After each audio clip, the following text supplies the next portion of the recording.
गांव में नीरज नाम की एक लड़की रहती थी। नीरज की माँ नहीं थी और पिता बहुत गरीब थे। पिताजी आ गए? क्या आज कोई काम मिला? नहीं बेटा, मुझे आज कोई भी काम नहीं मिला। पिताजी, आप सुबह से भूखे होंगे। मैं रमेश चाचा की रसोई से कुछ खाने को ले आती हूँ। नीरज संयुक्त परिवार में रहती थी। उसके चाचा चाची और बुआ भी उसी घर में रहते थे। नीरज जब अपनी चाची की रसोई में गई तो चाची ने उसे देख लिया।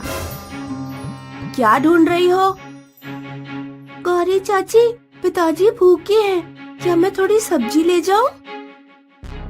नहीं, अभी कुछ देर पहले ही तो तुम अपने खाने के लिए सब्जी लेकर गई थी। तुम्हारे चाचा भी आ रहे होंगे, वो क्या खाएंगे? बार बार यहीं चली आती हो। यहाँ क्या पैसे पेट पर उगते हैं? पूरे घर का ठेका तुम्हारे चाचा ने ही उठा रखा है। बीमार बहन, नकारा भाई, सब मेरे पति के पीछे ही पड़े हैं। भागो यहाँ से, नहीं है सब्जी। नीरज, क्या हुआ? क्यों रो रही हो? राधा बुआ, मैं गौरी चाची की रसोई में पिताजी के लिए सब्जी लेने गई थी। चाची ने मुझे इतनी बातें सुना डाली।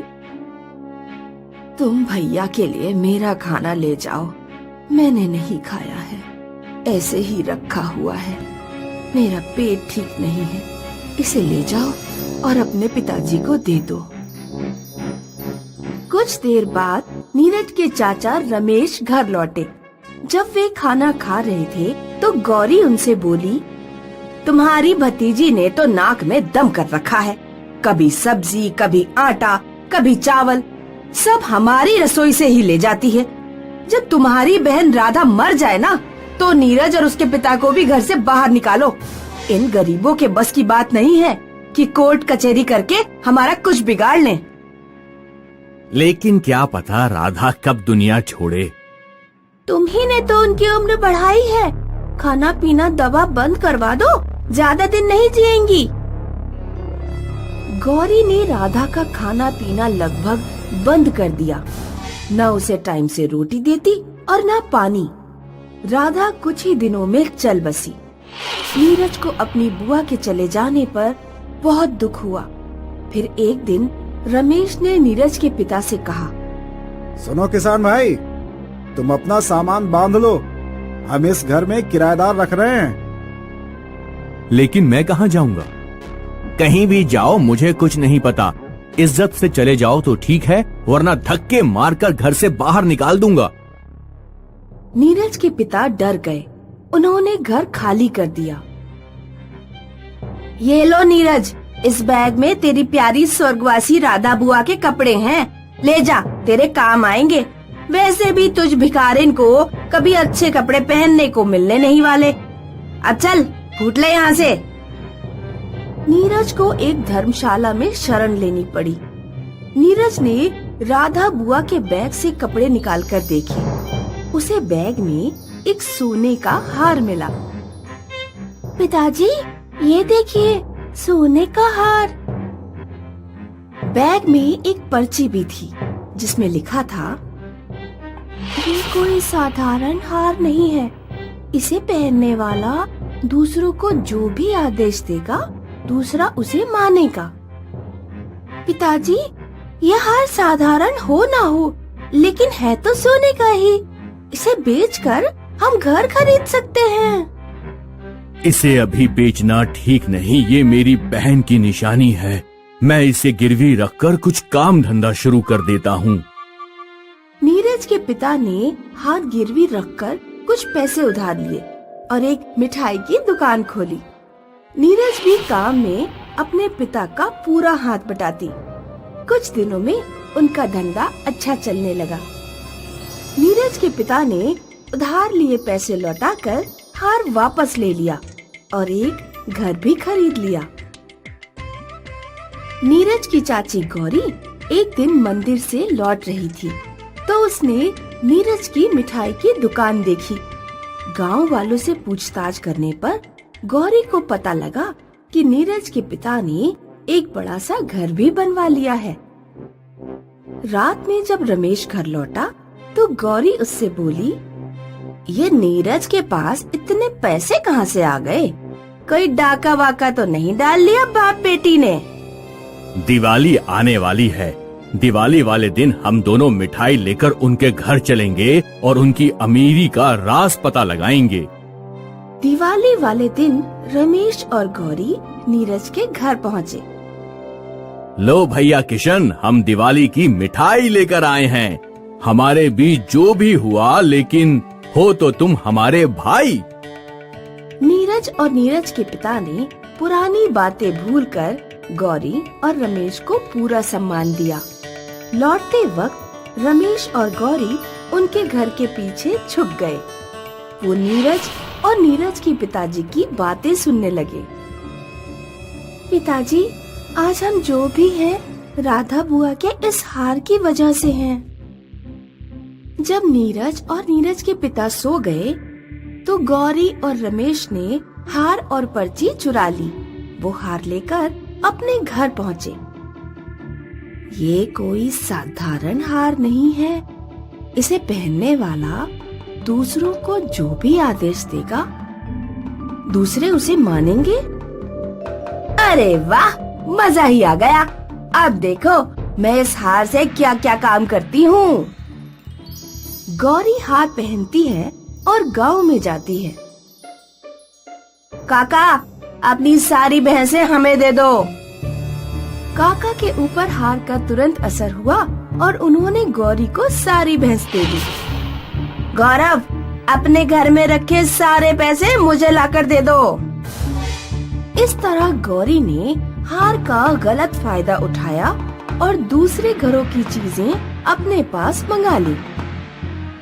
गौरी, इस तरह दूसरों की संपत्ति मांगना ठीक नहीं है। अब तुम बस भी करो।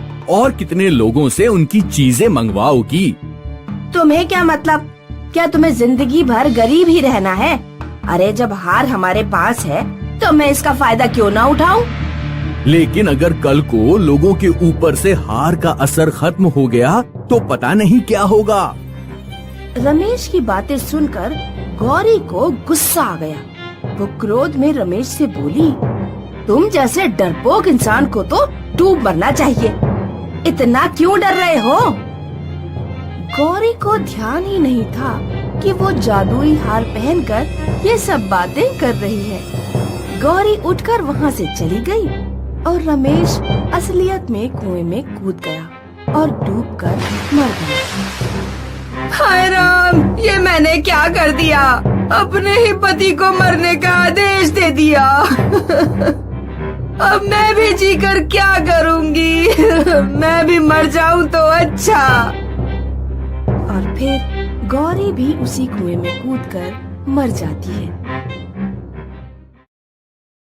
राघव और लीला अपने पिता की मृत्यु के बाद माँ के साथ नानी के घर चले गए थे। नानी को पेंशन मिलती थी, उसी से सारे लोगों का खर्चा चलता था। लेकिन फिर एक दिन नानी की अचानक तबीयत बिगड़ गई। नानी ने राघव और लीला को अपने पास बुलाया। सुनो लीला और राघव, शायद मेरा अंतिम समय आ चुका है। मैं तुम दोनों को एक बात बताना चाहती हूँ।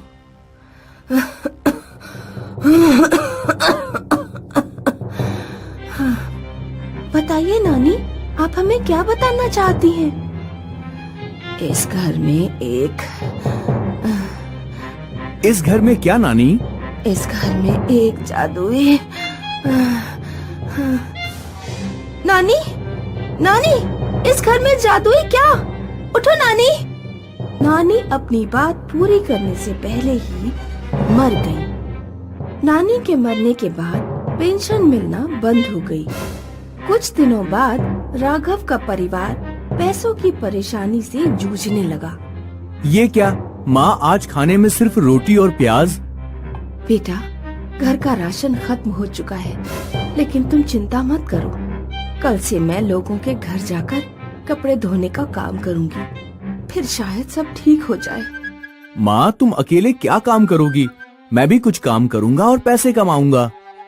तुम क्या काम करोगे बेटा? तुम्हें अपनी पढ़ाई भी तो करनी है। पढ़ाई तो दिन में होती है माँ, मैं रात में चौकीदारी का काम करूँगा। राघव की माँ कपड़े धोने लगी। राघव चौकीदारी करने लगा और लीला घर का काम संभालने लगी। राघव और राघव की माँ दोनों काम करने के बावजूद घर का खर्चा बहुत मुश्किल से चला पा रहे थे। माँ को लीला की शादी की भी चिंता रहती थी। माँ, आप खाना क्यों नहीं खा रही? इतनी चिंता क्यों करती हैं? तुम दोनों खा लो। मेरे बच्चों, मुझे माफ कर देना। मैं तुम्हें कुछ भी ना तो अच्छा खिला पा रही हूँ और ना ही अच्छा पहना पा रही हूँ। रो मत माँ, हम आपकी मजबूरी समझते हैं। दिवाली पर लीला ने पूरे घर की सफाई की। वो मचान पर चढ़कर कबाड़ निकाल रही थी। तभी उसे एक चमकदार बक्सा मिला। इस बक्से में क्या है? लीला ने बक्सा खोलने की बहुत कोशिश की, लेकिन बक्सा खुल ही नहीं रहा था। लीला ने वो बक्सा राघव को दिखाया। राघव, जरा ये बक्सा खोलना, मुझसे तो खुल नहीं रहा। राघव अपनी पूरी ताकत से बक्सा खोलने की कोशिश करता है, लेकिन सफल नहीं हो पाता। लगता है ये बॉक्स अंदर से जाम है। इसे हाथों से नहीं खोला जा सकता। इसे कबाड़ में फेंक दो। मुझे नहीं लगता कि इसके अंदर कुछ है। मुझे बहुत भूख लग रही है। मुझे जरा खिचड़ी लाकर दे दो। अचानक बक्सा खुल गया और उसे आवाज आई, ये लो स्वादिष्ट खिचड़ी। अरे, ये आवाज किसकी? और ये खिचड़ी कहाँ से आ गई? हा हा हा हा, मैं एक जादुई बॉक्स हूँ। मुझ में तुम एक दिन में एक बार खाने की कोई भी चीज कितनी भी मात्रा में मांग सकते हो, लेकिन ध्यान रखना, मैं एक दिन में सिर्फ एक ही बार खुलूंगा। राघव, तुम्हें याद है जब नानी अंतिम सांस ले रही थी तो वो इस घर में रखी किसी जादुई चीज के बारे में हमें बताना चाहती थी। हाँ, मुझे याद है। लगता है नानी इस जादुई बॉक्स के बारे में ही बताना चाहती थी। जादुई बक्सा मिलने पर राघव और लीला बहुत खुश थे, क्योंकि उन्हें अपना मनपसंद खाना भरपेट खाने को मिल जाता था। एक दिन राघव पूरी रात चौकीदारी करके घर लौटा। उसका मूड बहुत खराब था, क्योंकि पिछली रात मालिक ने उसे डांटा था। लीला, खाना ले आओ। लीला, कहाँ मर गए सब? जब मैं घर पर आता हूँ तो कोई घर पर नहीं होता। राघव जादुई बॉक्स से खाना मांगता है। मुझे खीर पूड़ी दो। लेकिन जादुई बॉक्स खुलता ही नहीं। लगता है लीला पहले ही इससे खाना निकाल चुकी होगी। राघव रसोई में जाता है, लेकिन उसे वहाँ भी कुछ नहीं मिलता। राघव का गुस्सा और भी बढ़ जाता है। लीला खुद खाना खा गई और मेरे लिए कुछ भी नहीं छोड़ा। राघव गुस्से में जादुई बॉक्स तोड़ डालता है और जाकर सो जाता है। कुछ देर बाद लीला और माँ जब घर लौटे तो उन्होंने देखा कि जादुई बॉक्स टूटा हुआ है। राघव, उठो, ये जादुई बॉक्स कैसे टूट गया? इसे मैंने तोड़ा है, क्योंकि तुम्हें बस अपना ध्यान रहता है। मैं कल शाम का खाना खाया हुआ हूँ और अब दोपहर हो रही है। तुमने जादुई बॉक्स से खाना निकाल कर खा लिया और मेरे लिए कुछ भी नहीं छोड़ा। मैंने तुम्हारे लिए खाना ऊपर मचान पर रखा था। मैं अभी लेकर आती हूँ।